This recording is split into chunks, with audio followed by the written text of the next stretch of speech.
Do ishte mirë që të mos e lexoni në pikun e diellit. Sepse nuk është në një kënaqësi e veçantë, mund ta marrë me vete në det për shembull, po. Në fakt po bëja shaka, është dhe pak sa mëngjes dhe nuk besoj që njerëzit e kanë sy e vesh, domethënë duke sugjerimet e librit. Nota humori në bisedë. Patjetër. Në fakt unë vi nga një eksperiencë në Panairin e Prishtinës, që nuk ishte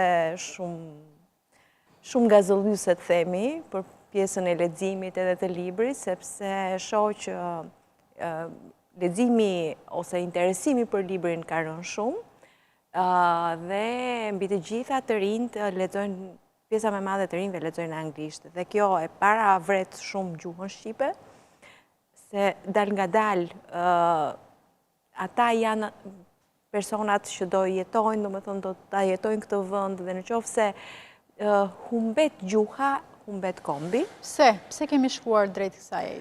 Nuk e di, ka disa vite, me thënë të drejtën. Nuk e di, domethënë të them një përgjigje të saktë për këtë. Domethënë unë kam 2-3 vite që e konstatoj, ndoshta sepse globalizmi dhe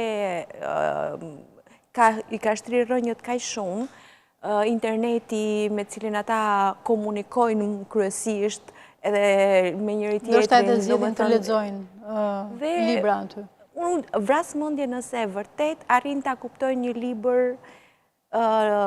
si Jane Austen, për shembull, një autore si Jane Austen, që ka një anglishte të 1800-s, që dhe një përkthyes ka shumë vështirësi për ta sjellë në shqip, për ta kuptuar së pari. Sepse do ishte një realisht, do ishte një hap shumë i madh që të kuptosh një anglishtet e 1800-s, së cilën as anglezët, adoleshentët anglezë vetë nuk e kuptojnë. Po, patjetër. Është njësoj si që ankohemi ne sot që nuk kuptojmë Gjergj Fishtën. Pra, dhe këta arrin të kuptojnë Jane Austen, mua më duket e para që është një trend.